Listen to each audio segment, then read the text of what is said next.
Halo guys, perkenalkan nama saya James Tyler Rupiasa, NIM 2018-64005. Program studi saya adalah Ilmu Kelautan, Fakultas Perikanan dan Ilmu Kelautan, Universitas Patimura, Ambon. Di sini saya akan menjelaskan sedikit tentang makalah sedimentologi yang telah saya buat sebelumnya dengan judul Gabungan Transport Sedimen oleh Gelombang dan Arus. Dan mari kita lihat bersama-sama. Oke guys, kita akan masuk pada latar belakang. Wilayah pantai merupakan daerah yang masih mendapat pengaruh laut seperti gelombang, arus, dan pasang surut. Gelombang yang pecah ini akan mengaduk sedimen pantai sehingga terjadi perpindahan sedimen dasar. Pernyataan tersebut ditegaskan oleh Triatmojo 1999 bahwa perpindahan sedimen yang terus-menerus akan menyebabkan sedimentasi di suatu bagian pantai sekaligus menyebabkan abrasi pada bagian pantai lain di perairan yang bersangkutan. Oke guys, kita akan masuk pada rumusan masalah. 1. Apa itu transport sedimen oleh gelombang? 2. Apa itu transport sedimen oleh arus? 3. Bagaimana persamaan dan perbedaan pergerakan sedimen oleh arus dan gelombang? Oke guys, berikutnya tujuan penulisan. 1.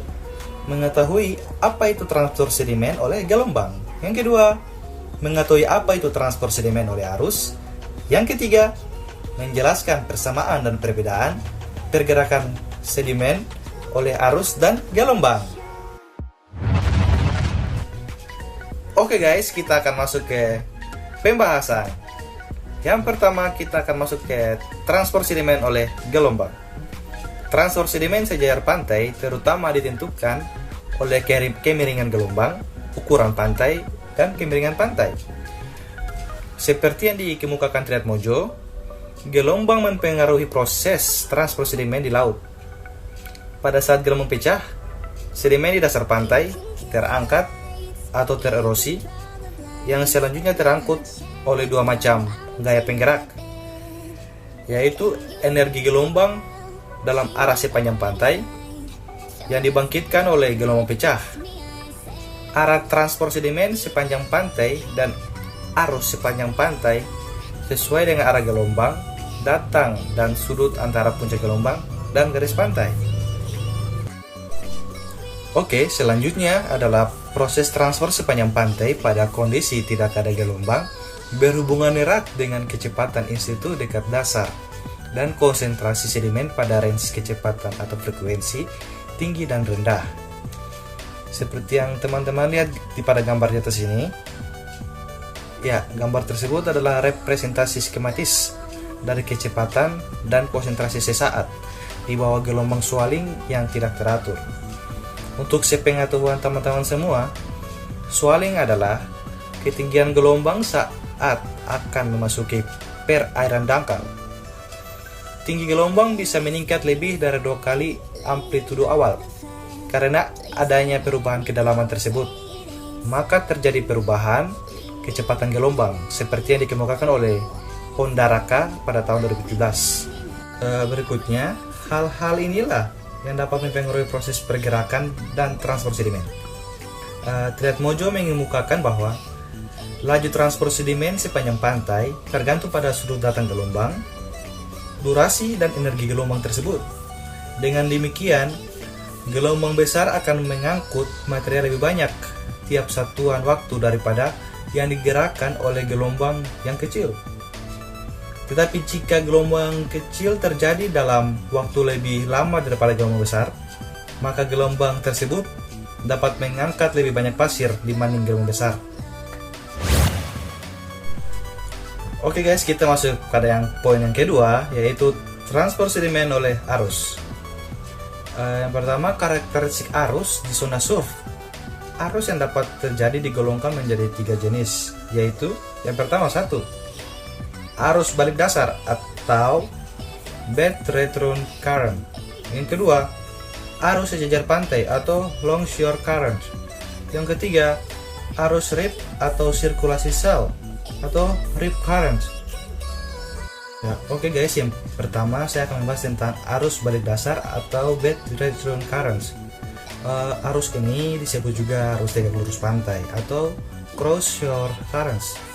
Arus ini didasarkan pada kesetimbangan antara tekanan dan gelombang, wave setup dan tekanan stress atau geser dasar, seperti yang terlihat pada gambar di atas ini.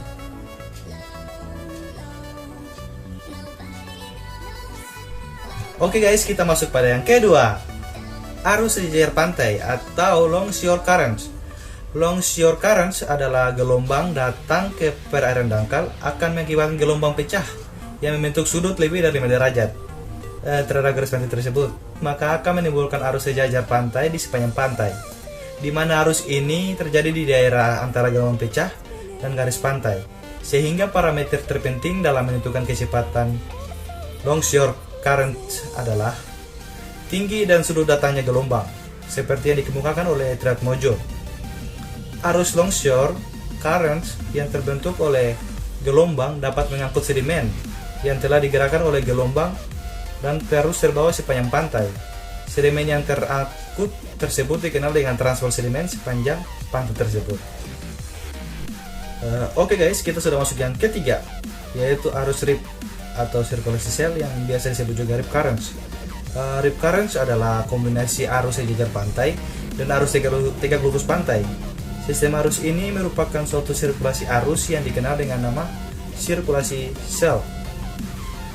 Seperti yang teman-teman lihat pada gambar di atas, sirkulasi sel dimulai dari gelombang datang, kemudian menghasilkan arus sejajar pantai, lalu arus ini membelok 90 derajat untuk membentuk arus tegak lurus pantai. Jika tegak lurus pantai, maka arus ini bergerak dengan kecepatan kurang dari 3 meter per detik. Ya, terdapat 3 model pergerakan partikel dasar pada suatu aliran. Yang pertama, rolling atau sliding, yang mana partikel ini bergerak di dasar aliran dengan cara berguling ataupun berpindah. Yang kedua, saltation atau hopping, partikel ini bergerak dengan cara yang tidak dapat dikatakan terpantul. Yang ketiga, suspended adalah gerak partikel tersuspensi yang bergerak di dalam kolom air pada suatu aliran. Ketika nilai kecepatan dasar sampai geser mulai melebihi kecepatan jatuh partikel, partikel sedimen dapat diangkat ke tingkat di mana gaya turbulen ke atas akan sebanding atau lebih tinggi dari berat terendam partikel, dan sebagai akibatnya partikel menjadi suspensi. Biasanya pengangkutan partikel dengan rolling, sliding, dan saltation disebut bed load transport, sedangkan partikel tersuspensi diangkut sebagai pengangkutan suspended load transport. Bed load dan suspended load dapat terjadi secara simultan, tetapi zona transisi antara kedua mode transportasi tidak terdefinisi dengan baik. Oke, yang berikutnya kita masuk pada persamaan dan perbedaan pada pergerakan sedimen oleh arus dan gelombang. Yang pertama kita masuk pada kesamaan. Kesamaan secara umum diterima bahwa gaya entraining pada butiran sedimen dapat diwakili secara memadai oleh tegangan geser maksimum yang dihasilkan oleh aliran, baik jika aliran ini stabil atau bisa disebut arus, atau tidak stabil atau disebut gelombang dengan atau tanpa arus. Konsep ambang untuk gerak partikel juga diterima secara luas untuk sedimen kohesif dan non-kohesif, seperti yang dikemukakan oleh Rigetti dan Lucarelli pada tahun 2007. Ya, kita masuk pada perbedaan. Yang pertama, arus dan gelombang memiliki lapisan batas dan struktur turbulensi yang berbeda. Kecepatan kritis hanya dapat diturunkan di Nuremberg menggunakan analisis mekanis, dan kemudian hasil analisis mekanis dipindahkan ke tegangan geser atau kecepatan rata kedalaman yang terkait dengan struktur aliran di Nuremberg. Pendekatan terpadu terbaik adalah dengan menggunakan tegangan geser bed shear yang berlaku untuk kondisi dengan gelombang dan arus gabungan atau terpisah. Sekian dan terima kasih telah menonton video saya. Semoga apa yang saya jelaskan dapat dimengerti dan dipahami dengan baik. Terima kasih.